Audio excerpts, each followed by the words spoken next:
Hi, welcome to today's show. Thanks for joining the conversation. As many of you know, I've written a lot of books on health and wellness, 22 to be exact, and I speak all over the world to champion better health options, especially for women. And because of that, I'm often labeled by my critics as controversial.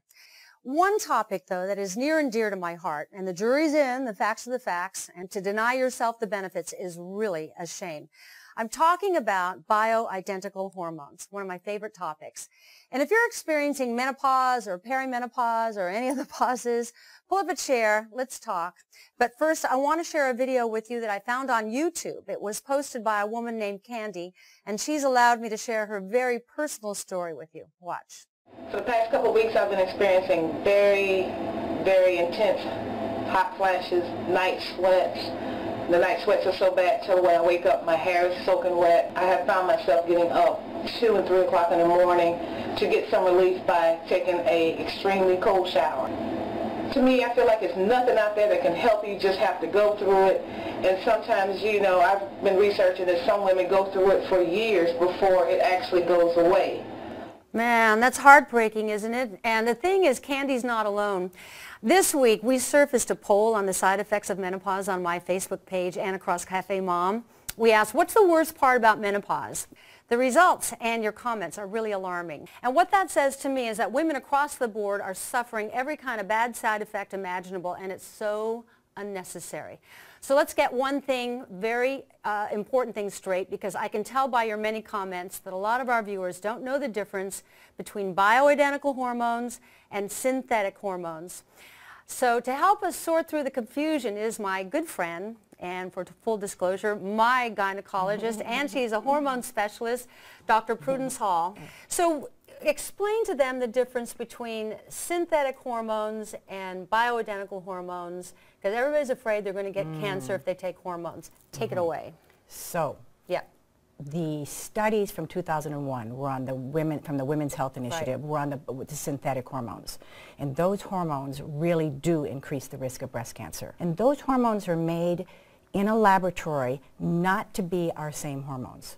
They're pregnant horses' urines derivatives. Right. So synthetic hormones are so-called hormones. Bioidentical hormones are? So bioidentical hormones are created from soy and yams, and they're created to be exactly the same hormones that we have in our body. The studies are in. There have been hundreds of thousands of women who have been studied, and bioidentical estrogen does not increase the risk of breast cancer. It does not increase the risk of breast cancer. And what we're finding is that even when women have had breast cancer and they decide to take bioidentical hormones, their survival rate is really considerably better than those who decide not to take it. So I really don't want women to be afraid of taking this really important intervention in terms of longevity. Hormones, bioidentical hormones, actually decrease every single cause of death in women. This is a way for them to better their lives, to not take medications. Will these take away all the horrible side effects? They do a remarkable job in taking women out of menopause. A big topic of conversation on Cafe Mom is hot flashes. They're awful. So what do you do about them? Well, hot flashes are the easiest thing that we can resolve with bioidentical hormones. But women talk to me about the anxiety of bedtime. Is balanced hormones the answer? When our estrogens are low, the stress hormones go up. So women feel an extreme state of anxiety. What do you do when a woman comes in and says, I'm fat, I hate it? Probably 95% of my women come in saying that they feel like they've gained weight. And it's due to imbalanced hormones. Wow. There are no shortages of videos on YouTube featuring women who are sharing their hormone questions and concerns. And this next one was posted by Lily Seymour. She's been told to take both estrogen and progesterone by her doctor, but is afraid of all the side effects. Let's take a look at what she has to say. I've been struggling with all the menopausal symptoms. I am in full-blown perimenopausal. This little pill is progesterone. The actual name of it is called medroxyprogesterone. Side effects: nausea, bloating, breast tenderness, headaches, change in vaginal discharge, smooth swings, verb vision, dizziness, drowsiness, weight gain or weight loss. Now, according to her, you can't take estrogen without taking progesterone. So it's a lot to think about to take these. I'm just perplexed at this, whatever this is. So what would you tell Lily? What's wrong with the regimen she's been given? The progesterone should not be used.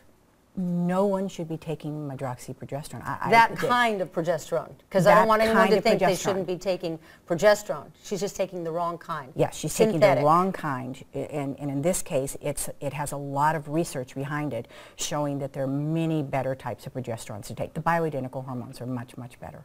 You and I could talk for hours. Will you come back and we'll just keep this conversation going, because I think women are just starving for clarity about this. Thank you so much. Well, You're it's such been a good pleasure. doctor. This is a good doctor. My next guest is Dr. Abe Morgentaler, a hormone researcher out of Harvard University. And I asked him to join us today because we spent a lot of time talking about women's hormones, but I bet a lot of you moms are wondering if hormones can help that grumpy man in your life. Well, it can. Dr. Morgentaler has written a wonderful book that kind of revolutionized the theories about testosterone, called Testosterone for Life. Testosterone is a guy's friend, isn't it? Suzanne, it's an unbelievable thing that we're really discovering now, and more people are getting savvy about this issue.